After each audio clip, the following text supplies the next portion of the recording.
Putin की बातों में रूसी साम्राज्य की चर्चा हमेशा से रही। यहां तक कि यूक्रेन पर हमले से पहले भी उन्होंने अपने आवाम से रूसी साम्राज्य का जिक्र करके भावनात्मक अपील की। अपने 2 दशकों से अधिक के कार्यकाल में पुतिन रूस की सीमाओं का विस्तार करने की तरफ कई कदम बढ़ा चुके हैं। यूक्रेन वॉर के बाद पुतिन के मन को समझना शायद उतना जटिल नहीं रह जाएगा। उत्तर में आर्कटिक महासागर, दक्षिण में उत्तर कोरिया, मंगोलिया, चीन, अफगानिस्तान, ईरान और तुर्की, पश्चिम में Romania, Hungary, Czechoslovakia, Poland, Finland और नॉर्वे यूएसएसआर से सीमा साझा करते थे। अब रूस इतना है।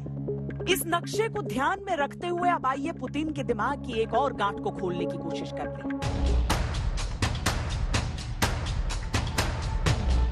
पहले यूक्रेन को लेकर उनकी राय सुनिए। यूक्रेन और रूस एक राष्ट्र है। दिसंबर 1991 में सोवियत संघ का ढहना असल में रूस के इतिहास का विघटन था। मौजूदा यूक्रेन का निर्माण कम्युनिस्ट रूस ने किया था, जो आज कठपुतली राज्य बनकर रह गया। अब 2014 में चलते हैं, जब रूसी सेनाओं ने क्रीमिया पर कब्जा कर लिया था।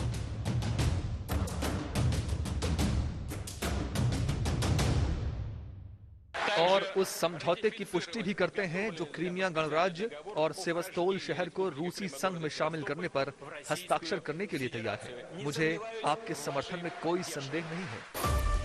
अब रूस का नक्शा दोबारा देखिए। जहां रूसी प्रभाव का विस्तार हुआ, 2 नए हिस्से जिन्हें रूस ने मान्यता दी।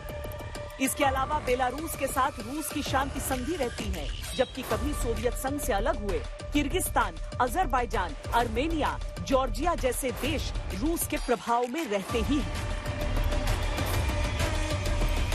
यानी भले ही आधिकारिक तौर पर न हो, लेकिन चर्चा इस बात की भी होती है कि पुतिन दोबारा अखंड रूस की प्लानिंग करते हैं।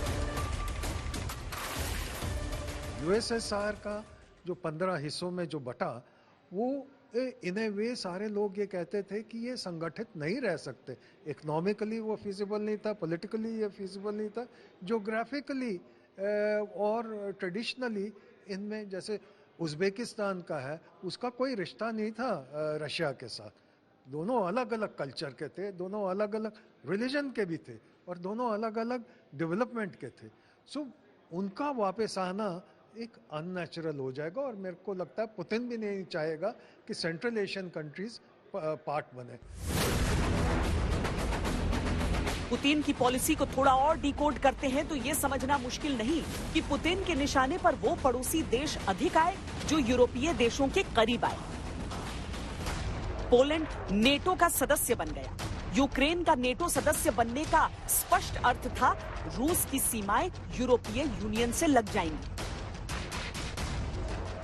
3 देश तो टूट के नेटो के मेंबर बने हुए हैं।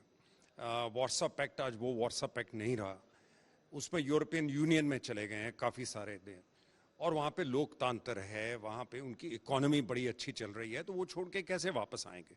तो ये लड़ाई सिर्फ इसकी है, इसमें थोड़ी मैं समझता हूँ पश्चिम की भी गलती है, अमेरिका और इनकी, क्योंकि वो नेटो को आस्ता आस्ता रूस की सरहद की तरफ बढ़ाते गए हैं।